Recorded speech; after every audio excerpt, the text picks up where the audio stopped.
मित्रों, खम्मा गणी गोपालिया शॉर्ट हैंड क्लासेस की डेली न्यूज़पेपर डिक्टेशन सीरीज में आपका स्वागत है।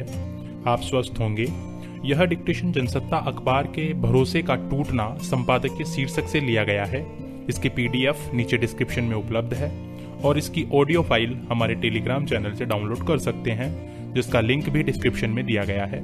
साथियों, इसके अलावा चैनल पर डॉक्टर जीडी बिस्ट की 3 वॉल्यूम, रामधारी गुप्ता के दोनों भाग और मासिक पत्रिकाओं के डिक्टेशन 80 और 100 शब्द प्रति मिनट की गति से उपलब्ध हैं। आप उनका भी नियमित अभ्यास करें। तो चलिए शुरू करते हैं 80 शब्द प्रति मिनट की गति से 6 मिनट का यह डिक्टेशन। स्टार्ट।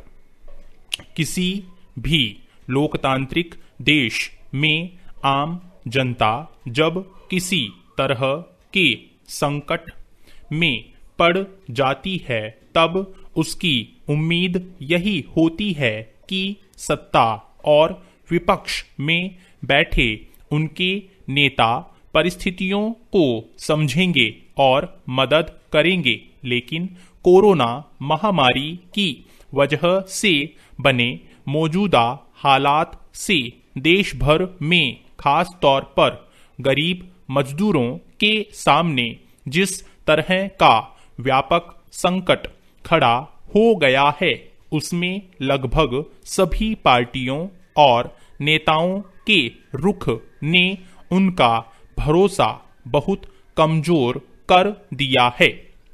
पूर्णबंदी की वजह से रोजी रोटी या हर तरह के रोजगार सहित शहरों में रहने के ठिकाने तक से लाचार कर दिए गए मजदूरों के सामने लगभग सारे विकल्प खत्म हो गए हैं।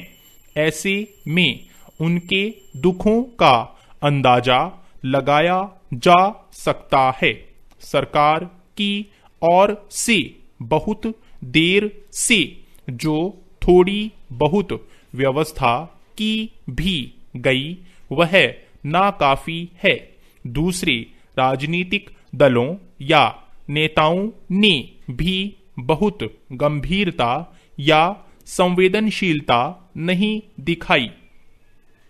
दूसरी ओर सड़क पर पैदल ही हजारों किलोमीटर का रास्ता तय करते मजदूरों के साथ पुलिस का जो बर्ताव दिखा, उसने लोगों को भीड़ से तोड़ दिया है। पैरा। यह बेवजह नहीं है कि अब बहुत सारे मजदूर इस भाषा में अपना दुख जाहिर करने लगे हैं कि हमने जिन नेताओं और पार्टियों पर भरोसा किया था उन्हें हमारी कोई परवाह नहीं है। एक प्रवासी मजदूर का यह दुख सच से कितना अलग है कि चुनाव के वक्त नेता वादा करके गरीबों के साथ सहानुभूति दिखाकर हमारे साथ खेलते हैं और फिर हमें भूल जाते हैं। ऐसे में अगर अभी मतदान की आयु में ही पहुंचा कोई युवक अगर भविष्य में किसी भी नेता या पार्टी को वोट नहीं देने की बात कहता है, तो क्या उसकी तकलीफ को समझाना मुश्किल है? जिस तरह गरीब प्रवासी मजदूर सड़कों पर पैदल चलते हुए हादसों में, ट्रेन की पटरियों पर या भूख से 2-4 होकर अपनी जान गंवा रहे हैं, उनकी मूल वजह क्या है? इसके लिए कौन जिम्मेदार है? और आज भी अगर किसी को इनकी परवाह नहीं है और नेताओं में एक तरह की बेरुखी कायम है, तो इसे कैसे देखा जाएगा। स्वाभाविक ही परेशान हाल गरीबों और मजदूरों के भीतर मौजूदा हालत के खिलाफ दुख अब गुस्से के रूप में सामने आ रहा है। पैरा भरोसे का यह टूटना किसी तात्कालिक परिस्थिति का नतीजा नहीं है, बल्कि यह वह दुख है जो बहुत लंबे समय तक मजदूरों और गरीबों की तकलीफों की उपेक्षा के बाद जाहिर हो रहा है। लेकिन क्या यह नहीं हो सकता था कि देश भर में सब कुछ बंदी लागू करने के पहले लोगों को कुछ संभलने का मौका दिया जाता? इस बात का ख्याल रखे बिना जो हुआ उसका नतीजा दुनिया के सामने है।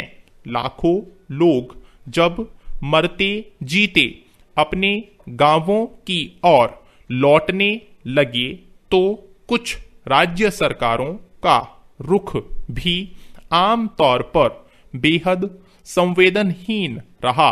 गांवों में सामाजिक वंचना और आर्थिक लाचारी के दुखों से पीछा छुड़ाने के लिए मजदूरों ने इज्जत की दो रोटी के लिए शहरों का रुख किया था। अब वे वहीं वापसी के त्रासद हालात में झोंक दिए गए हैं। जनता के दुखों को दूर करने का वादा करके अपनी राजनीति करने वाले नेताओं और पार्टियों को लेकर अब उनके भीतर रोष है। तो क्या यह स्वाभाविक नहीं है? अगर मजदूर सिर्फ इतनी सी मांग कर रहे हैं कि हमें सहानुभूति नहीं इज्जत चाहिए, तो क्या यह उनका अधिकार नहीं है? स्टॉप। साथियों, इस चैनल को सब्सक्राइब करें और बेल आइकन को प्रेस करें ताकि लेटेस्ट वीडियो की जानकारी आपको मिलती रहे। गति बढ़ाने के लिए नियमित अभ्यास करें। इस चैनल पर 80, 100, 120, 140 और 160 शब्द प्रति मिनट की गति से डिक्टेशन उपलब्ध हैं, जिनका आप स्वयं भी लाभ लें और अपने मित्रों को भी शेयर करना न भूलें। डिक्टेशन अच्छा और बुरा लगा तो लाइक और डिसलाइक अवश्य करें। कोई सुझाव या प्रश्न हो तो कमेंट बॉक्स में लिखें।